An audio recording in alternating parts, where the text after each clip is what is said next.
The tales on this podcast are dark, sometimes scary, and full of adult themes. As a warning, the original tale called The Story of the Yara features graphic violence, murder, and a terrifying spirit. Please exercise caution for children under 13. The young man felt like he was in a dream. He was standing in the woods in the dead of night, and the most beautiful woman he had ever seen was right in front of him. She was sitting on a moss-covered stone, jetting out over the river. Her golden hair glowed in the moonlight as she ran her comb through it. She was singing a song which was more emotion than words, more vibration than sound. The woman turned and beckoned him closer. Her melody felt tangible now. It swirled around him in elegant dips and spirals, then poured into his ears, filling every corner of his mind. The world around him began to blur. He slowly walked towards her. When he reached her side, he sat down and let his feet dangle in the cool water below. She smiled coyly. His pulse quickened. He had to have her. Nothing else mattered. Then he lowered his mouth to hers. She wrapped her arms around his waist and pulled him closer. He pecked the tip of her perfect nose. Then he ran his lips down her cheek and along her jaw. He brushed her hair to the side and leaned in towards her neck. But then he froze. At the top of her elegantly curved spine was a blowhole. It opened and closed as she breathed. The man gasped in disgust. He tried to shove her away, but struggled against her grip, as helpless as a rabbit in the coils of a python. In one swift movement, the woman dove into the river, pulling him along. As she swam, her legs transformed into a long, dolphin-like tail. Deeper and deeper she dragged him, until his back was pressed up against the muddy river bottom.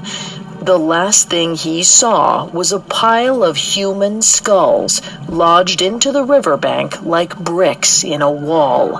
The last thing he felt was her mouth pressed up against his as she drew out the last of the air from his lungs.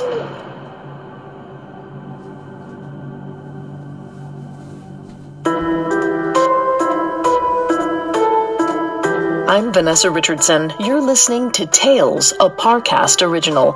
Every Wednesday, we dive into the dark origins of another fairy tale. You can find all of the episodes of Tales and all other Parcast originals for free on Spotify or wherever you listen to podcasts. To stream Tales for free on Spotify, just open the app and type Tales in the search bar. This week, we're telling a tale called The Story of the Yara, a Brazilian legend about a vengeful mermaid spirit who enchants and murders the men who wander near her river at night.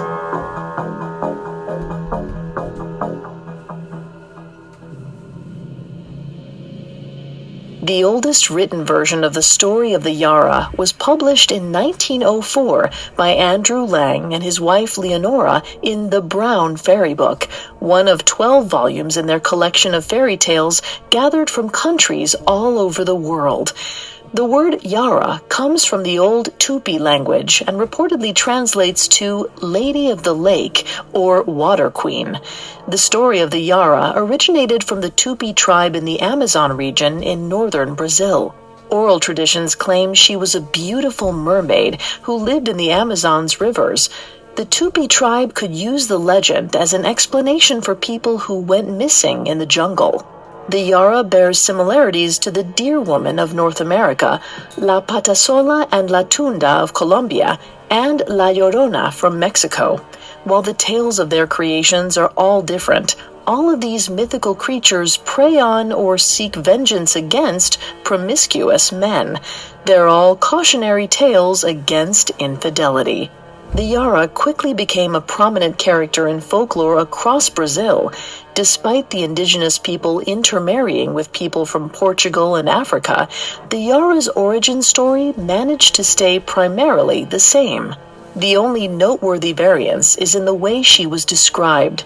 In most variations, the Yara is described as a dark-haired, brown-eyed indigenous woman, but in others she was of mixed heritage and given blonde hair and blue eyes. This episode begins with the Yara's origin story and ends with an adaptation of Lang's tale titled The Story of the Yara.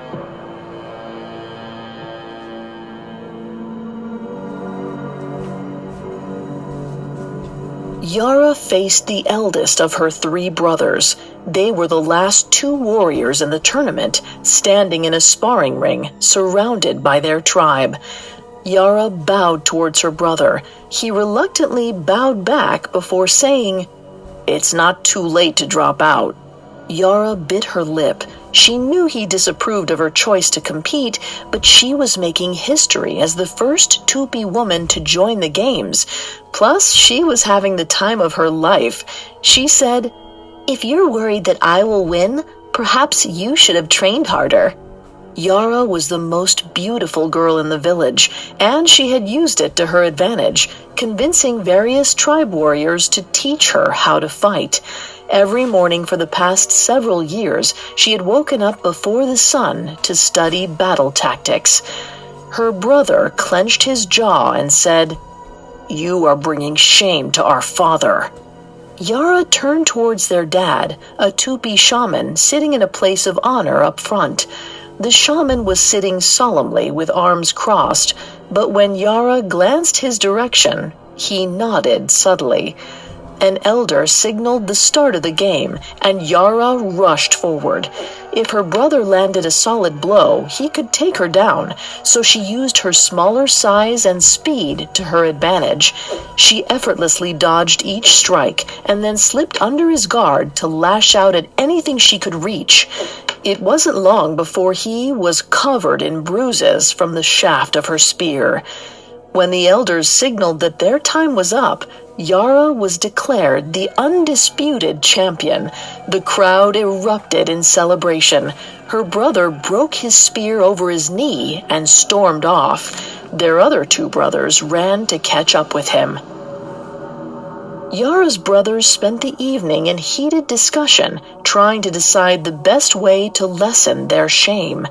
It was unanimously decided Yara needed to die.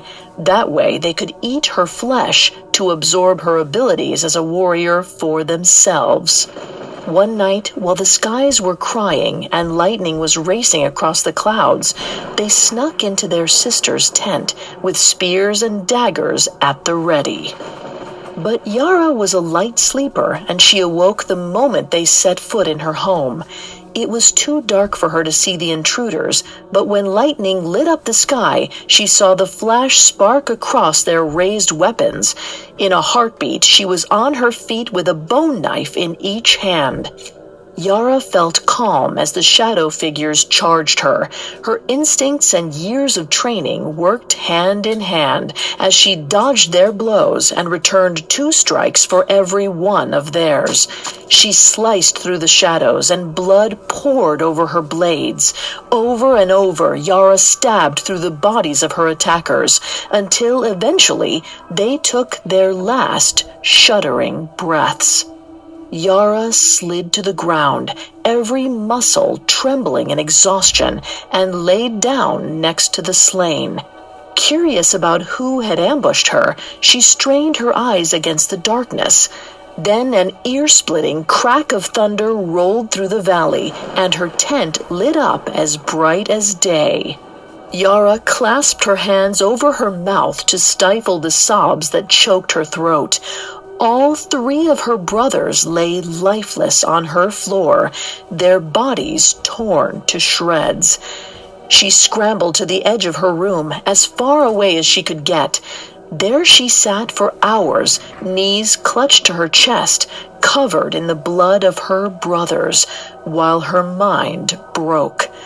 The storm subsided as dawn approached. Yara shivered as the soft glow of morning filled her tent. Numbly, she stood, changed her clothes, and gathered everything she could carry. She knew that no one would believe her story. Her word would not stand against the lives of 3 young men. There was no choice but to flee. It was midday before the bodies were found, but word spread quickly. The entire tribe was crowded around Yara's tent by the time her father arrived. The old shaman walked in with trepidation. As he entered the tent, his face went pale. He dropped to his knees and pulled each of his sons to him. He cradled their heads and wept at the loss of his legacy. Soon, one of the tribe's soldiers knelt by the shaman's side and handed him a pair of bloodied bone knives, Yara's knives. With a deep growl, the shaman said, "Find her." Yara had half a day's head start, but she was wounded in the fight and was exhausted.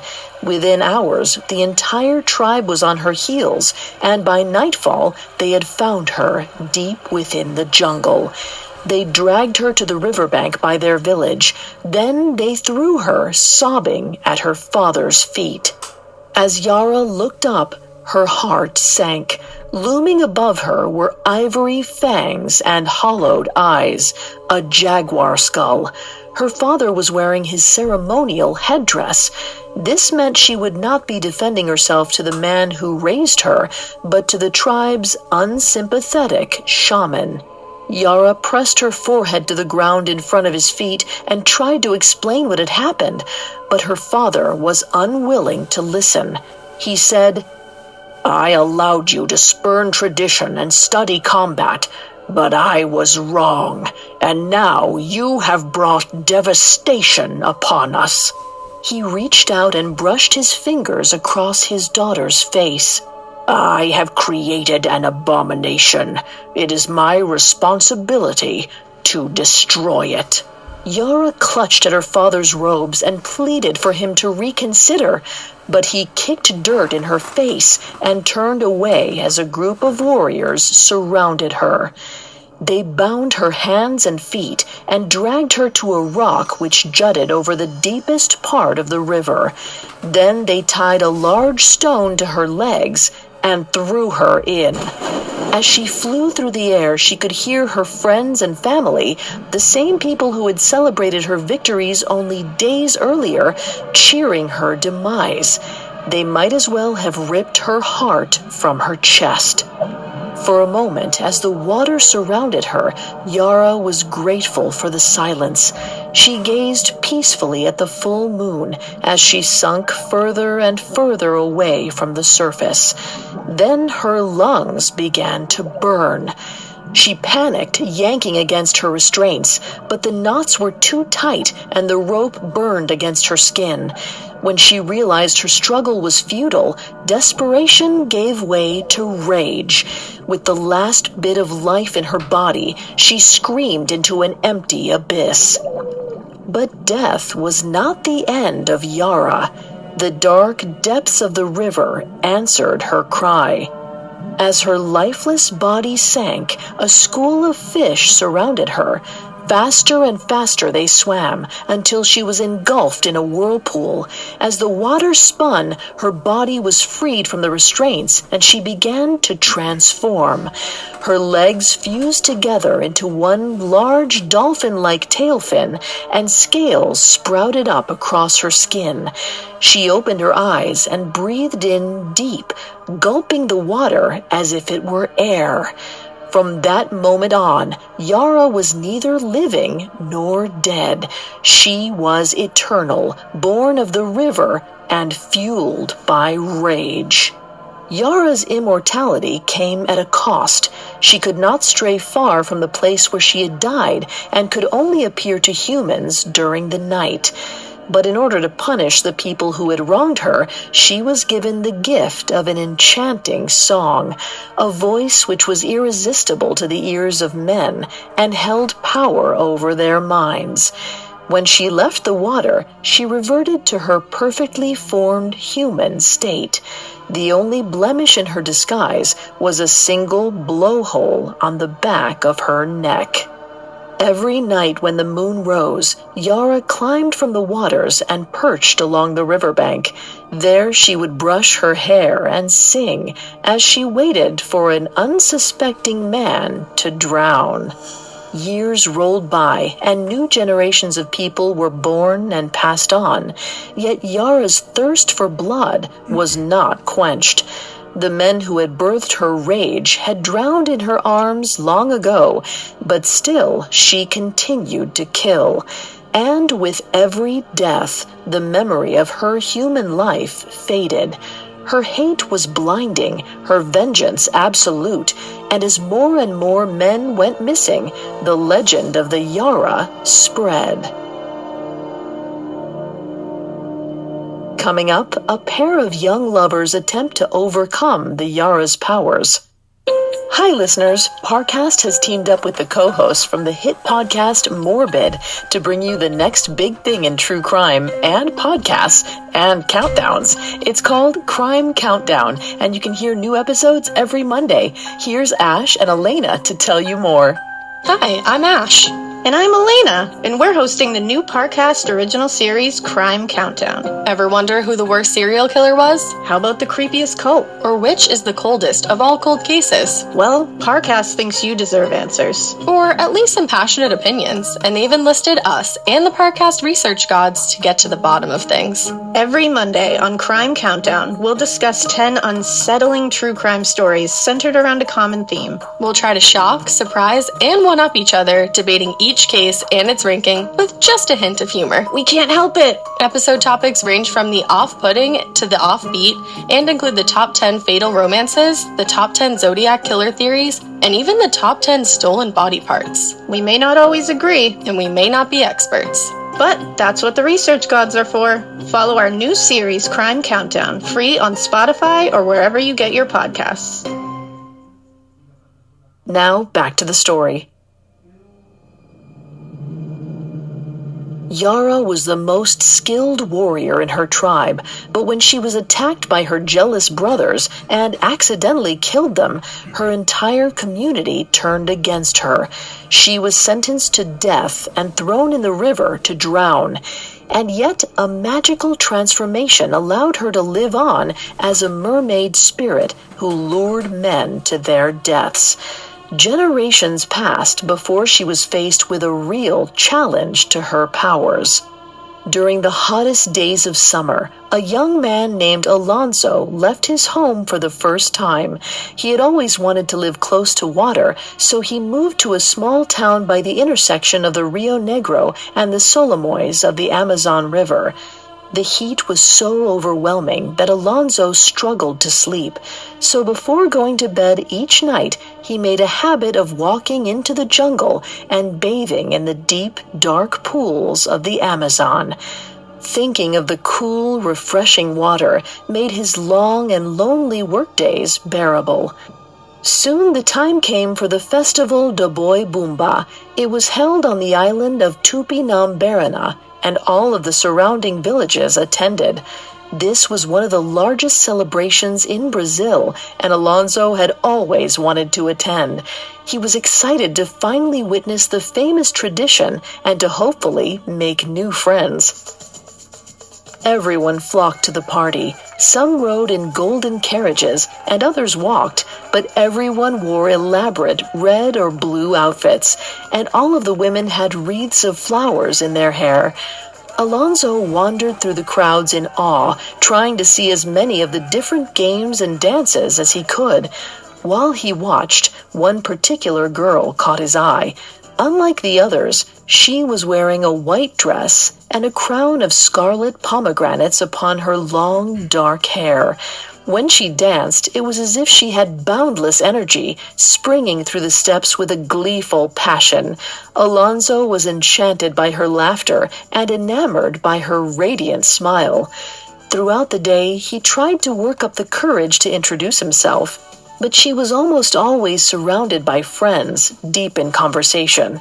He followed the group, pretending to be interested in different food vendors or decorations, while he waited for an opening.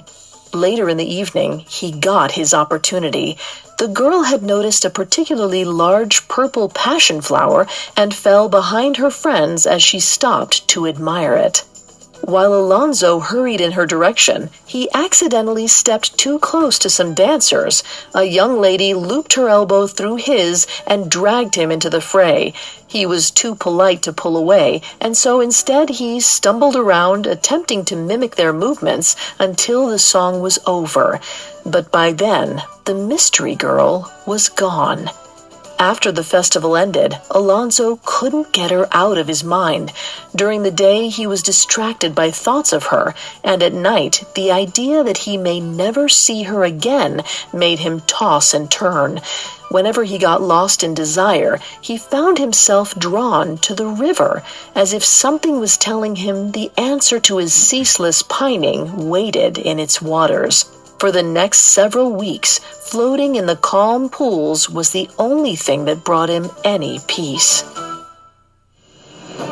One afternoon, while he was traveling home from work, he heard a woman crying out for help. He hurried towards the call and couldn't believe his eyes. It was the mystery girl from the festival. She was standing with her back to a wall, trying to fend off a rabid dog with her fan. It was snarling and snapping at her feet. Alonzo's heart skipped a beat, but instead of fear, he felt excitement. He jumped between the girl and the beast without hesitation. Then he planted a single punch square on its jaw, snapping its neck and killing it instantly. The girl was in shock. The heat of the day and the stress from fighting off the dog had sapped her energy. Her legs grew weak and she tilted sideways, but Alonzo whirled around and caught her in his arms. She stared up at him through blurred vision and thanked him for saving her. He lifted her back to her feet, but kept his arm around her waist. He claimed it was his honor, introduced himself, and asked her name. She smiled softly and replied, "I'm Julia." He repeated her name gently and brushed a strand of hair from her face. From that moment on, her heart belonged to him. As any true gentleman would, Alonzo escorted Julia home. Her house was surrounded by a brick wall which was covered in flowering vines. Hummingbirds buzzed past his ears as Julia led him into the garden where her parents were lounging. When Julia told them what had happened, they sprang from their seats in shock. In gratitude, they offered Alonzo refreshments and declared he would always be welcome in their home. During the following visits, Alonzo learned that Julia was compassionate, joyful, authentic, and far more wonderful than he could have dreamed. After only a few weeks, he took Julia into the garden, knelt at her feet, and asked her to marry him. Julia was so excited she could barely hold her hand still enough for him to place the ring on her finger. She felt as if she would never stop smiling. Soon the pair got into a blissful routine. Every evening they would take a walk in the garden and admire the stars, which, they were certain, were brighter and more magical than they had ever been before. One such evening, Julia absent-mindedly asked Alonzo what it was that he did after he left her every night. He said, "Well, I have trouble sleeping in this heat, especially with thoughts of your soft lips flooding my mind." Julia blushed and playfully shoved his shoulder. He laughed and insisted it was true. Then he explained that the only way to settle his desire was to stop by the forest and cool off in the pools. Julia's face grew pale and her eyes widened. She reached out and clutched his hands in hers, as if she were afraid to ever let go. Then she begged him to promise that he would never again return to the river at night. Alonzo chuckled nervously at Julia's strange reaction and attempted to ease her worries. He insisted that there was nothing to be afraid of in the forest. Then he flashed her a coy half-smile and said he'd been going for months and only had to wrestle 3 puny anacondas so far. Julia ignored his joke and shook her head. Everyone who grew up in our village knows the forest is filled with evil spirits. They come out when the sun goes down, and the river is home to some of the most frightening, especially the Yara." Alonzo furrowed his brow. He wanted to brush her claims aside and ease her fears, but the mention of the Yara's name sent a strange melody whispering through his mind. He quietly asked Julia what the Yara was. While Julia explained the legend of the Yara, Alonzo stared off into the distance. His expression made chills run up Julia's spine. She urged him to say what he was thinking. "Well, the other night, it's probably nothing, but something unusual did happen. As I was swimming, I could have sworn there was a woman singing. It was the most beautiful sound I had ever heard, but no one was there."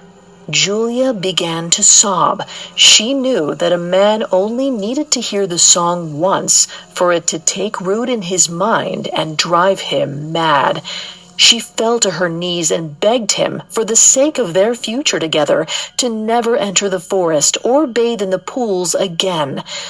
Alonzo's heart broke at the sight of his beloved crying. He knelt beside Julia and wrapped his arms around her. He promised to avoid the water and claimed he would do anything to see her smile again. Julia looked him straight in the eyes and knew that he meant what he said. The ferocity of the love she saw in his gaze strengthened her will. She fought off her sobs and thanked him for his promise, but she explained to him that it would not be that easy. She had heard many stories of men attempting to resist the Yara's song and failing. She knew he would need help. Julia then told Alonzo to wait in the garden and ran into the house. When she returned, she was carrying a beautifully carved box. Inside was a colorful seashell that glowed softly in the moonlight. She clutched the shell to her chest as she explained, "This has been passed down through the women in our family for generations. It is tradition to display it on our wedding days. My grandmother once told me that it is saturated with all of the love we have for each other. If that is true, it must be a powerful charm." Then Julia raised it to her mouth and sang into it with all of her heart, willing her love for Alonzo to flow through her own song into the shell. When she finished, she handed it to him and said, "Promise me you will always keep this with you. If somehow you find yourself in the presence of the Yara, raise this to your ear and listen for me. Hopefully, my love for you will prove stronger than her lure." As Alonzo walked home that night, he noticed the moon reflecting off of the river. Its glimmer made the water appear extra refreshing. Even the trees themselves seemed to reach out to him lovingly. But when he felt the weight of Julia's seashell in his pocket, he turned his back on the forest and walked straight home. For 3 nights he managed to avoid the jungle, but he couldn't sleep. The song in his mind grew louder with each passing day, and at work he often found himself lost in thought, staring at the forest in the distance. By the 4th night, he could not resist any more and decided it wouldn't hurt to just wade in the shallows. While Alonzo made his way to the river, he told himself that there was nothing to be afraid of. He was certain the Yara was just an old wives' tale, yet as he walked into the jungle, he noticed everything around him had taken on a new and more threatening air. Even the bushes seemed menacing, but still he moved forward, following the melody toward the water. When he reached the edge of the pool, he made certain he was alone and took off his clothes. But before he could step into the water, a chill crawled up his spine and he froze in place. The moon passed from behind a cloud. Alonzo noticed its light glinting off the dark, silken hair of a beautiful woman, halfway hidden behind ferns. Coming up, Alonzo faces the Yara and attempts to escape with his life. Now back to the story. When Julia discovered that her fiancé, Alonso, was exposed to the Yara's song, she was worried that he wouldn't be able to resist her call, so she gave him a magical seashell to help him break the spell. Still, the Yara's pull was too strong, and before long Alonso wandered to the river and found himself face to face with the enchanting monster. The Yara smiled gently at Alonso from behind the plants. He watched as a cool mist rose from the water and surrounded him. Alonso began to lean toward her, but a loud squawk from a bird on a nearby branch caused him to almost jump out of his skin. Alonso snapped back to reality. In one swift motion, he grabbed his clothes and sprinted barefoot and naked down the path. He ran, panting through the jungle, certain that at any moment a ghostly hand would grab his shoulder.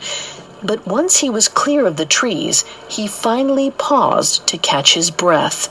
Once he looked up, he spotted a glowing figure, a woman standing at the tree line, beckoning him to return. He turned from her and ran even faster, not stopping again until he was safe in his bedroom. The next day, Alonso felt ill. Though he went to work as usual, everyone noticed he was unusually pale. He told himself he must have caught a fever, but he knew better. The singing in his head had grown incessant. It rang out through every moment of the day, drowning his thoughts. Every time he blinked, the Yara's face smiled at him behind his eyelids. Deep in his soul, he knew he would not be able to resist it once night fell. But he would not go down without a fight. That evening, Alonso excused himself early from his visit with Julia, telling her that he was exhausted and would make up for lost time the following day. Julia noticed his haggard look and knew he was deep under the Yara's spell. She begged him to stay, clutching him in her arms, but he slipped from her grasp. She wept and called out to him, "Don't forget the seashell. Remember, I love you." He gave her an exhausted half-nod and patted his pocket where the charm rested. Then he went home, loaded his pistol, and began his dreaded trek into the forest. When he reached the pool, he raised his gun and searched the area, but even though the moon was shining, he saw nothing. As time wore on, a dreamlike heaviness fell over him. It was a weight too strong to resist, so he leaned against a nearby tree to rest. Alonso did not know how much time passed while he slept, but the sound of someone calling his name startled him awake. He gasped, his eyes searching the jungle. He called out in a trembling voice, "Hello, who's there? Show yourself now!" Then his gaze fell upon a mesmerizing dark spot in the pool near his feet. A spark of light appeared from deep within the water. It moved rapidly toward the surface, growing larger as it came closer. Alonso was both transfixed and terrified as some strong power compelled him to watch. His heart pounded in his chest. Then the water parted, and the light took the form of the woman he had seen the night before. Her dark but iridescent hair drifted slowly around her head, as if floating in water. Her skin was flawless, and her eyes glowed softly. She smiled gently and raised her arms. For a moment, Alonso forgot himself. Then Julia's warning leapt into his mind. He tried to run, but he couldn't move his feet. Then he remembered his gun. His arms felt leaden, but he willed himself to raise the weapon. Then he clenched his jaw and focused all of his willpower on his trigger finger. The shot echoed throughout the forest, sending birds screaming from their perches. The bullet ripped through the Yara's chest, but she didn't even flinch. She motioned to the water, and thin mist rose. It flowed into her gaping wound, and, scale by scale, it reformed her missing flesh. Then she began to move toward him. Alonso fired again. Still, the Yara advanced. She was only seconds away, and his gun was empty. He turned it in his hand and lurched forward to club her over the head. But in doing so, he unwittingly stepped into the water's shallows. Shocked by the cool liquid, he stopped dead in his tracks. The Yara began to slowly sway side to side, beckoning him closer. The world around Alonso faded away. Nothing mattered outside of velvety hair, soft lips, and passionate eyes. Lust consumed him. He had to have her as his own. He took another step forward and lowered his gun. As his hand dropped to his side, it brushed against the seashell in his pocket. Deep in the recesses of his mind, he remembered that it was important. He couldn't recall why, but he knew what he had to do. He pulled it from his jacket and raised it to his ear, but as he did, the Yara narrowed her eyes and sang louder and quicker than before. Her nose crinkled as her upper lip raised in a snarl, revealing needle-sharp teeth. Claws ripped through the flesh of her fingers as she reached toward him. The Yara's song engulfed the air around Alonso. The sound did not seem to be coming or going anywhere. It just was, and it was all there was. Alonso bent under the weight of her power. He was too weak to raise his hand any further. In a final act of desperation, he dropped his head, resting his ear on the shell. Julia's song started softly. Her love burrowed a hole through the fog in Alonso's mind. Then it grew steadily louder, chipping away at the enchantment surrounding him. Alonso closed his eyes and pictured his beloved's face, while her song rooted out the Yara's melody from every corner of his mind. He slowly regained control over his body. Once slouched from exhaustion, he stood taller and stronger than ever, and as if waking from a deep sleep, he opened his eyes. Alonso was shocked to find a peaceful reality waiting for him. The evil spirit of the Yara had disappeared. Alonso had broken completely free from her enchantment. He stood alone, knee-deep in the cool water. The air smelled fresh and invigorating. The leaves rustled softly in the breeze, and the insects hummed a relaxed melody. Breathing a sigh of relief, he clutched the seashell to his chest and climbed back to shore. He attentively searched the area around him. The trees, which once beckoned him towards the pool, now sat still, indifferent to his journey. Danger no longer saturated the atmosphere. Alonso calmly walked home, free from any desire to ever return to the treacherous waters. The next day, he pulled Julia into his arms and told her everything that had happened. She wept tears of joy, praising the heavens that their love had proven strong enough to save him. Then Alonso vowed once again to never return to the river at night, and this time they both knew he would keep his promise. Weeks later, as their wedding bells chimed through the evening air, the Yara sat sulking at the bottom of the river, nothing but rotting bones to keep her company. The story of the Yara stands as an age-old warning against infidelity. When weak-willed men fell prey to the Yara's song, they ultimately died for giving in to lust. The story of the Yara used an extreme and twisted representation of reality in order to showcase the consequences of adultery. Nonetheless, the lesson stands. A moment of desire can have dire consequences. In the end, faithfulness surmounted all odds, and unfortunate challenges are defeated through honesty and commitment. The Yara's origin story, however, focuses on the consequences of injustice and the downside to revenge. Yara was so desperately wronged that her transformation into the mythical mermaid spirit appeared to be born out of compassion. Instead of moving forward with the blessing of her salvation and her new existence, she allowed her rage to consume her. Over time, she became blinded to true justice and morphed into an even worse monster than the men who had initially wronged her.